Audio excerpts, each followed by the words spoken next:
Hello again, everyone. Zach Attack is here with the attack line for Thursday, May 31st, 2012. Last day of May. Alright. Got a haircut? Got it shortened up. That's why I didn't make an attack line yesterday. Getting my hair done. Alright, let's kick it off with the Billboard.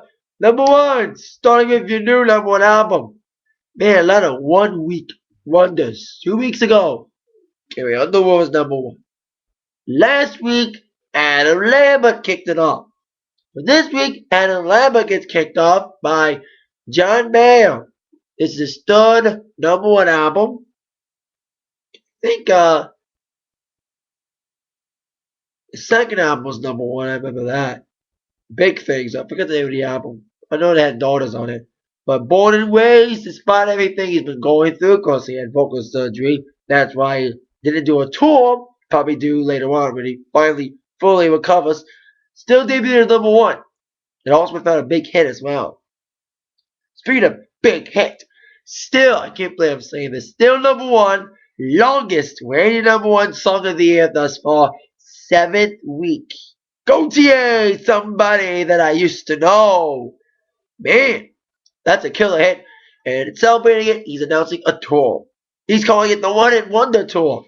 No, I'm not kidding, but it's really the name of the tour. Should be called the One Hit Wonder Tour. Because he just don't do that one hit and everyone's going to come for it.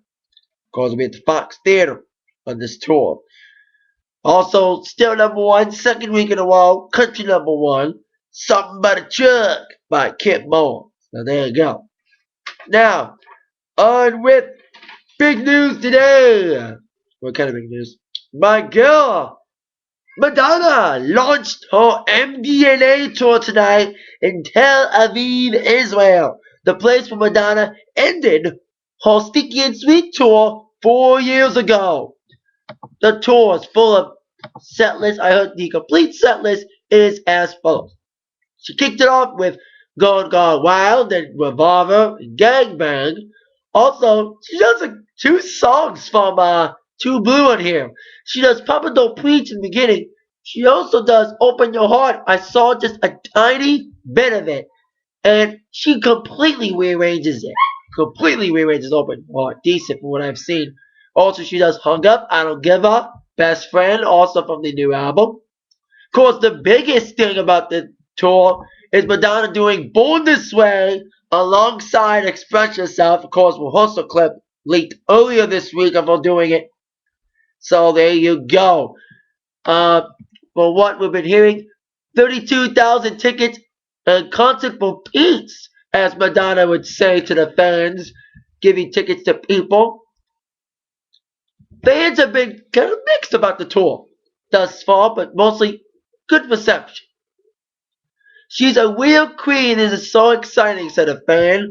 One fan didn't like the intro. She even said, "It's not me," Madonna said when she sang, like I said, Born This Way from Lady Gaga. She also didn't like a virgin. A fan wasn't a big fan of the intro, that's what we're hearing. But like I said, mostly the reviews have been mostly decent thus far. She also does Give Me Your Lovin'. Turn Up the Radio. I thought that'd be the finale. She ended up doing Open Your Heart as well. I mentioned that. Masterpiece, also Justify My Love, and Erotica, alongside Candy Shop, Vogue. Also, like Erotica, Human Nature, I'm Addicted, I'm a Sinner, Like a Prayer, and Celebration ended the set.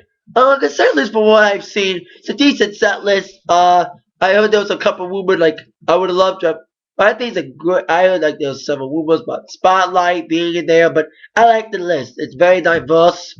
No La Isla this time, but she just will repeat it. She did 2 tours on a wall.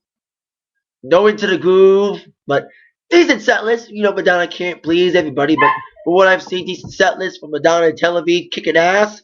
Like my girl always does, baby. She, of course, heads off across the rest of Europe before going to America. So there you go. Go Madonna, baby. Strike a pose. Boom. Alright. As many of you know, Madonna was born on August the 16th. Otherwise known by many as the Death Day. of Elvis Presley. This will be the 35th anniversary. But by the way, to honor the 35th anniversary of Elvis's death, then selling his Crypt. It was originally buried in a crypt before its remains moved to the Graceland estate. The highest bidder will own the rights to be buried in the original resting place of the king himself. That's kind of creepy. You know, to say, congratulations, you won a crypt and you be buried in it. And it was the crypt where Elvis was in. That would be kind of weird to bid on something like that, but people are die-hard Elvis fans, and I do mean die-hard Elvis fans for the die in Elvis's Crypt. So there you go with that situation. Whoever bids, I think it's like $100,000 is the opening bid. So there you go. That's very interesting, very sick, but interesting. On with also news on the Grammys. Madonna won a Grammy, and now the Grammys announced the date. Of course, this year's Grammy, of course, Adele was the big winner. Thank you. And it's set for February. Yes, see you. Bye. February. Thank you. Thank you. Thank you. February 10th is the Grammys. Bye. Bye bye. Some people are leaving anyway. I like chili dogs. Thank you. People are leaving. Had some business. Anyway, Grammys to February 10th, 2013. Who will win? We don't know yet, but at least we know the date of when the award ceremony will take place in 2013. Very far away, but be closer than you think. Now, on with animation news. When's the only time you're going to see the names Pitbull, Beyonce, and Steven Tyler mentioned? Well, when they talk about an animated movie. They've signed up for a Fox animated film called Epic, be helmed by director Chris Wedge. Beyonce will voice a queen, while Steven Tyler will be voicing a character named Neem Galoo and Bufo Pitbull. Nothing much about the plot yet about this, but also starring in this film voice-wise will be Colin Farrell, Josh Hutcherson, Amanda Seyfried, Johnny Knoxville, Aziz Ansari, Jason Sudeikis, and Judah Freelander. Well, he was known for 30 Rock. So that's a decent list of people for this animated movie we released on May 24th, 2013. Speaking of things being booked so far in advance, closer than you think. Alright. On with wrestling news. A lot of wrestling news. A lot of news today. Starting with the biggest news of wrestling in the last 24 hours. A suspension of another major superstar. Now, a few days ago, as we know, Chris Jericho got suspended, causing a feud with Randy Orton to end. Orton RKO'd Miz on Monday. Now, Miz has no feud. Orton got suspended yesterday for 60 days. Strike 2 on the wellness policy. He's had his troubles with wellness policy rules. He got suspended once. What was it? 06 or 07? And then it gets suspended again, strike 2, because strike 3 means bye-bye. And many people would like strike 3. So they can see Orton go bye-bye. So it's Orton will miss No Way Out and Money in the Bank. Be back in time for SummerSlam. So, when I think about this, it gives a lot more people an opportunity to take Orton's spot. You mean, who will feud with Miz now, since Orton's out? Who knows? Maybe they can start Miz in a match between Sheamus and Alberto Del Rio, since they're already making a triple threat out of the WWE title. Stupid in my mind. I'm not kidding. On SmackDown, spoiler alert, I read that they're going to make the Daniel Bryan Punk match for the WWE title a triple threat match, adding Kane. Now, storyline-wise, it makes sense, because you see Kane attacking Daniel Bryan, Punk's getting involved, but come on, Daniel Bryan and Punk, great matchup and over the limit, and we all want a one-on-one rematch for the title. The match on Raw was excellent. Excellent match on Raw on Monday, but you're going to screw it all up by having Kane involved. It's going to be a good match, as long as they keep Kane out of the match as much as possible. I said something on Monday about having it in a steel cage match to keep Kane out of it. Well, Kane's in it, so See if the match doesn't suck as much with Kane involved. But hopefully Daniel and Punk will make the best of it with Kane now involved in a now triple threat match. Now, no way else this year. A lot of things talking about for next year. I mentioned the Grammys are announced for a date next year. A new animated movie's been named for next year. Apparently, a Woman WrestleMania 29 rematch, 29 match has been rumored.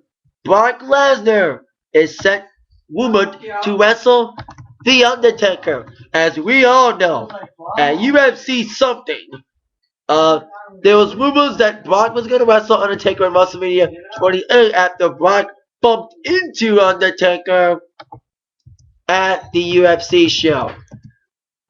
There's been not that much, but now it's been rumors, like I said, that Taker's going to wrestle Brock Lesnar.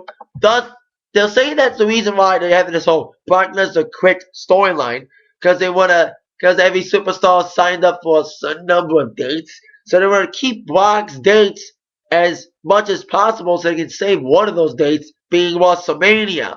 So there you go. Lesnar Taker WrestleMania 29. Who knows what will happen with that? But that's rumored for now. Anything can happen in WWE, and everyone knows it. Anything and everything will change by the time we get to WrestleMania 29. On with, well, biggest thing in wrestling tonight. TNA tonight, 8 o'clock, live from Orlando all summer long. So we'll see how TNA does live. Here we go, the top 5 questions that must be answered for TNA's first official live broadcast. Question number 5. What will the big reality announcement be making? Well, they promised a big top secret announcement. They made it throughout the week. And there's been a lot of rumors concerning this scenario about having TNA go really behind the scenes, having characters go out in public, in character. There's been a lot of rumors about that, about filming more backstage stuff. So we'll see how that gets involved tonight, especially the promising a very interactive TNA Impact Wrestling. Which leads me to my next question. Question number 4. What will happen with the television title? Now, I've been bitching about the fact that the TV title defending every week was a good thing until we saw YBE get involved every week. Well, finally, TNA is doing something about it by letting the fans pick who Devon will wrestle tonight for the television title. YBE, yes, the douchebag has to be involved, but at least we have other great choices. RVD, Jeff Hardy, and Mr. Anderson. Now, the TV title is beneath those 3, but this title is something they need right now to get back into the title hunt. I would pick definitely Rob Van Dam to get the title shot. Let me say this. Anybody but Robbie. I'm sick of him getting involved in the TV title picture. Somebody else should get in. I've been saying that all along, and TNA somewhat listened, letting the fans pick. Even though Robbie E still won the picks, hopefully the fans will be smarter and choose somebody else. And I know they will, because I know the fans, as much as I do, hate the hell out of Robbie E. So there you go. Question number 3. Where we'll go down with the debut of Brooke Hogan. Now, Brooke Hogan, of course, is debuting tonight as the new executive for the Knockout, taking over Karen Angle's old job. I'm good, Brooke's not wrestling. At least she's not wrestling, for goodness sakes. Remember Lacey Von Erich, anyone? Anyway. She's just an executive for now. We'll see how she does with the Knockouts division. Knockouts division, like I said numerous times, Knockouts is not as good as the Divas, but somewhat better than the Divas. So, see what Brooke does.